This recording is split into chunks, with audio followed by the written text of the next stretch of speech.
Hello students, in this video we are going to cover a short story, The Shroud by Premchand. A shroud is a cloth which is used to wrap a dead body for burial.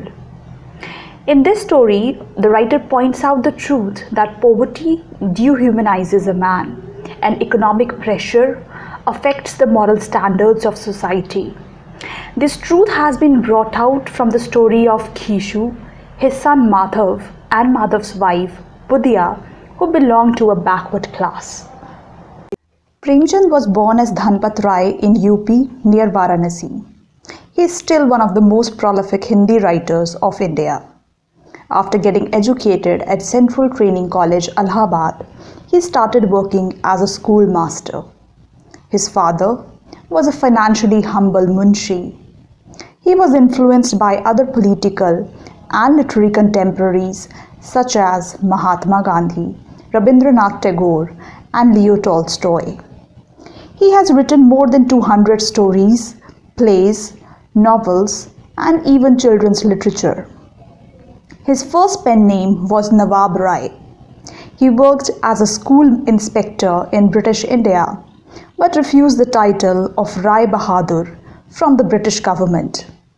His most famous work includes Godan, Gaban, Karambhumi, Mansarovar, Prema, Krishna, Vardhan, Rangbhumi, etc. His personal experiences were inspiration for his writings, as he told stories of poverty and human relationship in colonized rural India. His stories and themes are still relevant in modern India. His works are realistic, moving, and culturally appropriate. The short story The Shroud is one such work, which showcases the dirt-poor life of two village laborers, Khishu and Madhav. Let's start reading the story. At the door of the hut, father and son sat silently by a burnt-out fire. Inside, the son's young wife Budya lay in labor, writhing with pain. And from time to time, such a heart-rending scream emerged from her lips that they both pressed their hands to their hearts. It was a winter night. Everything was drowned in desolation. The whole village had been absorbed into the darkness. Khishu said, "It seems she won't live. She has been writhing in pain the whole day. Go on, see how she is." Madhav said in a pained tone, "If she's going to die, then why doesn't she go ahead and die? What's the use of going to see?" "You're pretty hard-hearted.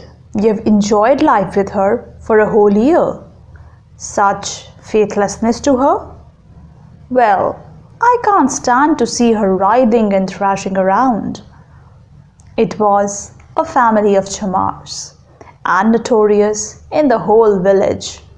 If Khishu worked for one day, then he rested for 3. Madhav was such a slacker that if he worked for an hour, then he smoked his chillum for an hour. Thus nobody hired them on. If there was even a handful of grain in the house, they both swore off working.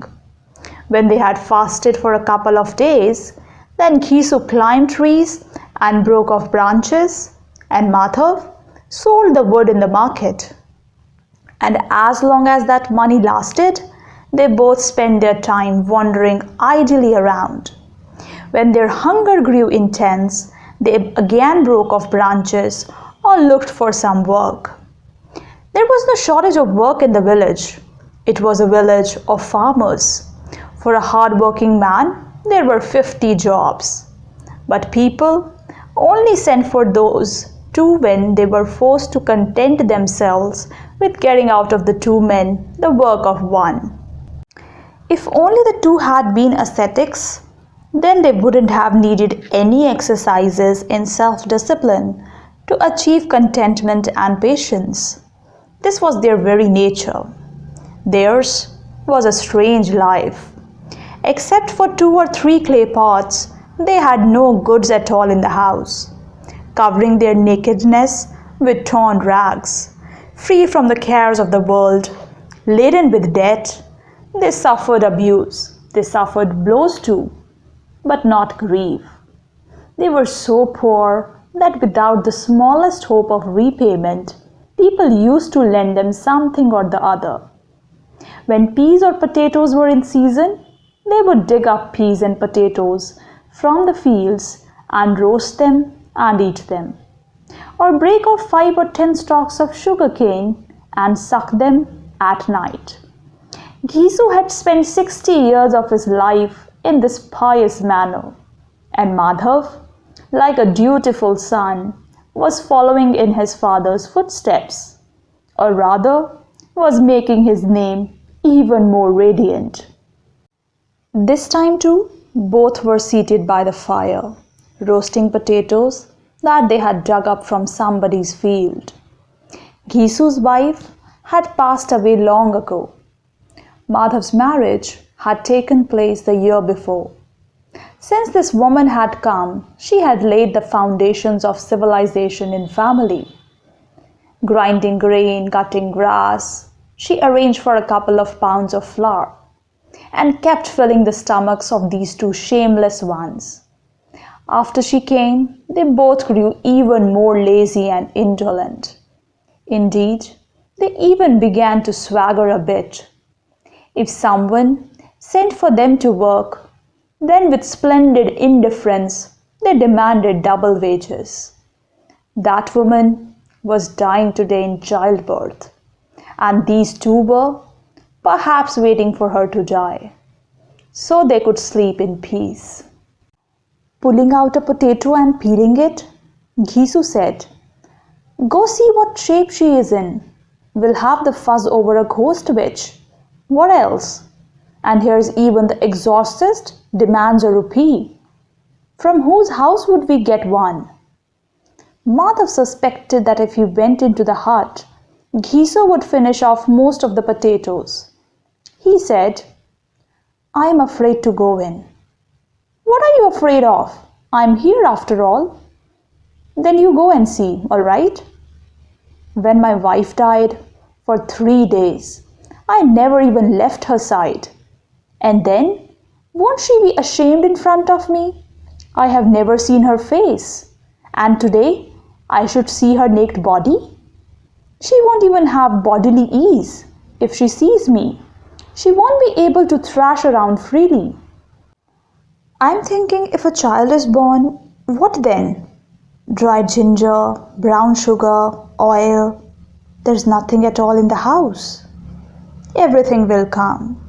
If Bhagwan gives a child, those people who now aren't giving a paisa will send for us and giving us things. I have had 9 sons. There was never anything in the house.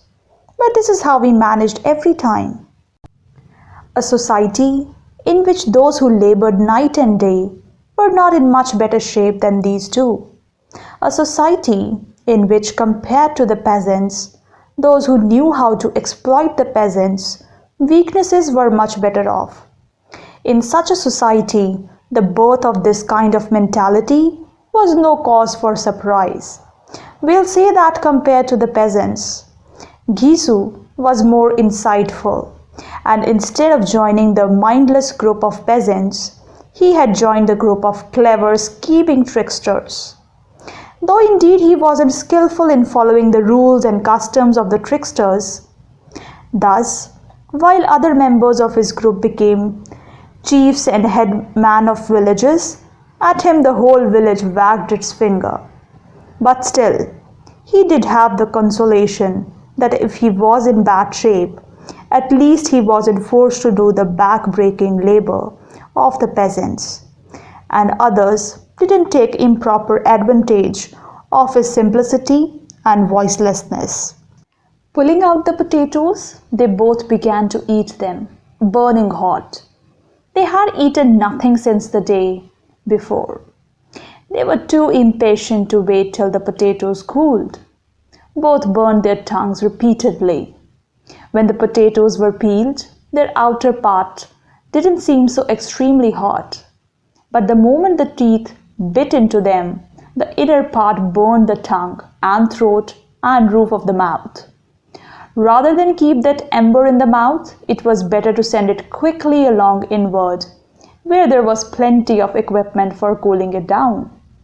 So they both swallowed very fast, although the attempt brought tears to their eyes.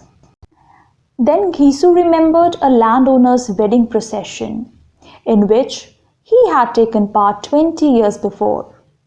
The repletion that had been vouchsafed to him, and even today its memory was fresh. He said, "I'll never forget that feast. Never since then have I had that kind of food, or such a full stomach." The girl's family fed puris to everyone, as much as they wanted. Great and small, everyone ate puris. Once made with real ghee, chutney, raita, 3 kinds of green vegetables, a flavorful stew, yogurt, chutney, sweets. How can I tell you now what relish there was in that feast? There was no limit. Whatever thing you want, just ask. And however much you want, eat. People ate so much that nobody could even drink any water. And there the servants were setting hot, round, sweet-smelling pastries before you. You refuse, saying you don't want it. You push away the tray with your hands. But that's how they are. They just keep on giving it. And when everybody had wiped their mouths, then everybody got a pan as well. But how could I be in any shape for a pan? I couldn't stand up. I just staggered off and lay down on my blanket. He had a heart as big as the ocean, that landowner. Enjoying the story of these grand festivities, Madhav said, "If only somebody would give such a feast now." As if anybody would feast anybody now. That was a different time. Now, everybody thinks about economy. Don't spend money on weddings, don't spend money on religious festivals. Ask them, what is the saving of the poor people's wealth? There's no lack of saving. But when it comes to spending, they think about economy. You must have eaten 20 or so puris. I ate more than 20. I would have eaten up 50.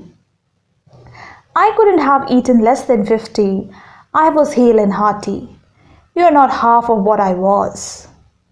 After eating, they both drank some water, covered themselves with their dhotis, curled up and went to sleep right there by the fire, as if 2 gigantic serpents lay coiled there.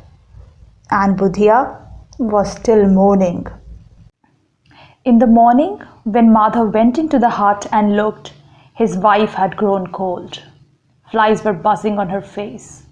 Her stony eyes had rolled upward. Her whole body was covered with dust. In her stomach, the baby had died. Madhav came running to Ghisu. Then they both together began loudly lamenting and beating their breasts. When the neighbors heard the weeping and wailing, they came running, and following the ancient custom, they began to console the bereaved. But this wasn't the occasion for an excessive show of grief. They had to worry about the shroud and the wood. Money was as scarce in their house as meat in the raptor's nest. Father and son went weeping to the village landlord. He hated the very sight of their faces. A number of times he had beaten them with his own hands for theft or for not coming to work as they had promised. He asked, "What is it, Ghisu? Why do you weep? Nowadays, we don't even see you around. It seems that you no longer want to live in the village." Ghisu fell prostrate on the ground and said with tear-filled eyes, "Master, I am in a great trouble. Madhav's wife passed away last night. All day she was writhing in pain. Master, we two sat by her bed till midnight.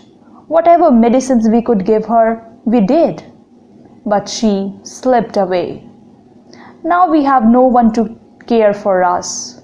Master, we are devastated. Our house is destroyed. I am your slave. Now who but you will take care of our final rites? Whatever money we had at hand was used up on medicines. If the master will show mercy, then she'll have the proper rites. To whose door should I come except yours? The landlord Sahib was a compassionate man. But to show compassion to Ghisu was to try to dye a black blanket. He felt like saying, "Get out of here. Keep the corpse in your house and let it rot. Usually you don't come even when you are caught. Now, when you want something, you come and flatter me? You treacherous bastard! You villain!" But this was not the occasion for anger or revenge. Willingly or not, he pulled out 2 rupees and flung them down. But he didn't open his lips to say a single word of consolation. He didn't even look in Ghisu's direction, as if he had discharged a duty. When the landlord Sahib gave 2 rupees, then how could the village merchants and moneylenders have the nerve to refuse? Ghisu knew how to beat the drum of the landlord's name. One gave 2 paisa, another gave 4 paisa. In an hour, Ghisu had collected the sum of 5 rupees in ready cash. Someone gave grain, someone else gave wood, and in the afternoon, Ghisu and Madhav went to the market to get a shroud. Meanwhile, people began to cut the bamboo poles, and so on. The sensitive-hearted woman of the village came and looked at the body. When they reached the market, Ghisu said, "We have got enough wood to burn her, haven't we, Madhav?" Madhav said, "Yes, there's plenty of wood. Now we need a shroud. So let's buy a light kind of shroud." "Sure, what else? While the body is being carried along, night will come. At night, who sees a shroud? What a bad custom it is that someone who didn't even get a rag to cover her body when she was alive needs a new shroud when she is dead. After all, the shroud burns along with the body. What else is it good for? If we had these 5 rupees earlier, we would have given her some medicine." Each of them inwardly guessed what the other was thinking. They kept wandering here and there in the market until eventually evening came. Sometimes they went to one cloth seller's shop, sometimes to another. They looked at various kinds of fabric. They looked at silk and cotton, but nothing suited them. The 2 arrived by chance or deliberately before a wine house, and as if according to some pre-arranged decision, they went inside. For a little while, they both stood there in a state of uncertainty. Then, Ghisu went to the counter and said, "Sir, please give us a bottle too." Ghisu bought 1 bottle of liquor and some sesame sweets. After this, some snacks came. Fried fish came, and they both sat down on the veranda and peacefully began to drink. After drinking a number of cups in a row, both became elevated. Ghisu said, "What's the use of wrapping her in a shroud? After all, it would only be burned. Nothing would go with her." Looking toward the sky, as if persuading the angels of his innocence, Madhav said, "It's the custom of the world. Why do these same people give thousands of rupees to the Brahmins? Who can tell whether a reward does or does not reach them in another world? Rich people have wealth. Let them waste it. What do we have to waste? But what will you tell people? Won't people ask where the shroud is?" Ghisu laughed. "We'll say the money slipped out of my waistband. We searched and searched for it, but it didn't turn up. People won't believe it, but they'll still give the same sum again. Madhav too laughed at this unexpected good fortune, at defeating destiny in this way. He said, "She was very good, the poor thing. Even as she died, she gave us a fine meal." More than half the bottle had been finished. Gisu ordered 2 sairs of puris, a meat stew, and spiced liver and fried fish. There was a shop right next to the wine house. Madhav ran over and brought everything back on 2 leaf plates. The cost was fully 1.5 rupees. Only a few paise were left. Both then sat eating puris with all majesty of a tiger in the jungle pursuing his prey. They had no fear of being called to account, nor any concerns about disgrace. They had passed through these stages of weakness long ago.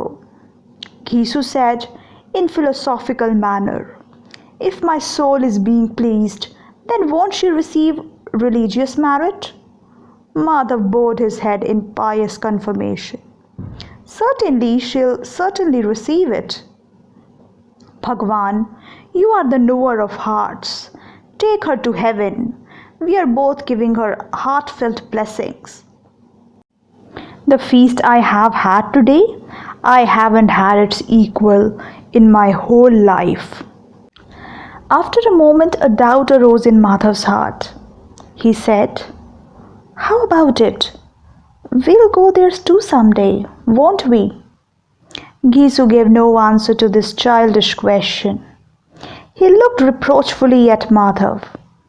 He didn't want the thought of heavenly matters to interfere this bliss. When she asks us, "There, why we didn't give her a shroud?" what will you say? "Oh, shut up." She'll certainly ask, "How do you know that she won't get a shroud? Do you consider me such a donkey? I have lived in this world for 60 years. And have I just been loitering around?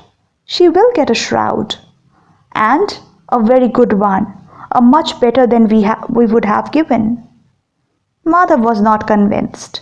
He said, "Who will give it? You have gobbled up the rupees. It's me she'll ask. I am the one who put the sindoor in the parting of her hair." Gisu grew irritated. "I tell you, she'll get a shroud. Why don't you believe me?" "Who will give the money? Why don't you tell me?" "The same people will give it who gave it this time. But they won't put the rupees into our hands. And if somehow we get our hands on them, we'll sit here and drink again just like this. And they'll give the shroud a third time." As the darkness deepened and the stars glittered more sharply, the tumult in the wine house also increased. One person sang, another babbled, another embraced his companion, another pressed a glass to his friend's lips. Joy was in the atmosphere there. Intoxication was in the air. How many people become an ass with a glass? They came here only to taste the pleasure of self-forgetfulness.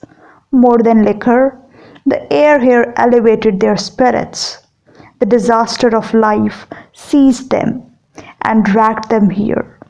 And for a while, they forgot whether they were alive or dead or half alive. And these two, father and son, were still sipping with relish. Everyone's eyes had settled on them. How fortunate they were. They had a whole bottle between them. After he had finished eating, Madhav picked up the leaf plate of leftover puris and gave it to a beggar, who was standing there looking at them with hungry eyes.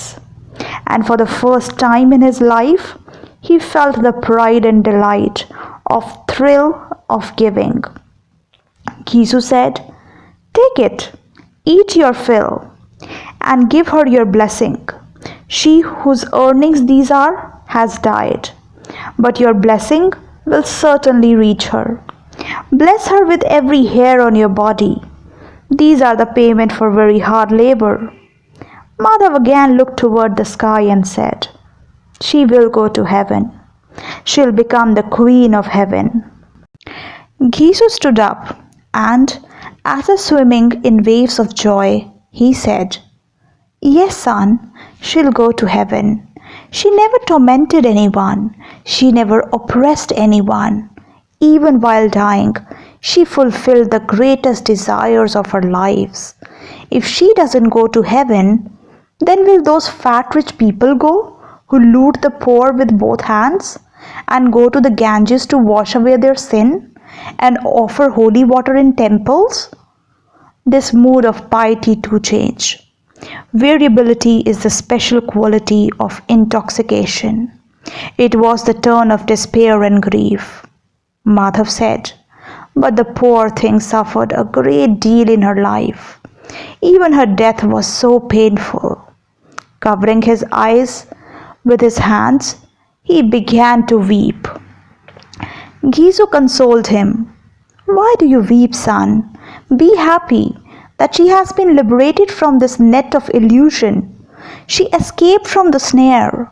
She was very fortunate that she was able to break the bonds of worldly illusion so quickly."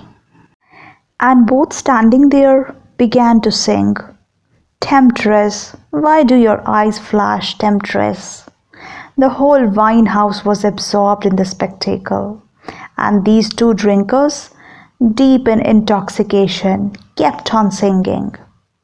Then they both began to dance. They leaped and jumped, fell down and flounced about, gesticulated, strutted around, and finally, overcome by drunkenness, they collapsed. The story deals with the themes of selfishness and loss of morality in the background of poverty. When laborers are poor, they lack empathy for their loved ones. They have no motivation to work because even if they work very hard, they will not earn a lot. Hence, they wouldn't be able to significantly improve their lives. So the poorest classes of society often become emotionless and behave in an inhuman manner. That's all for today's video. I hope you enjoyed the story. If you have any questions or you want me to cover any topic, do let me know in the comment section. If you're new to the channel, don't forget to subscribe.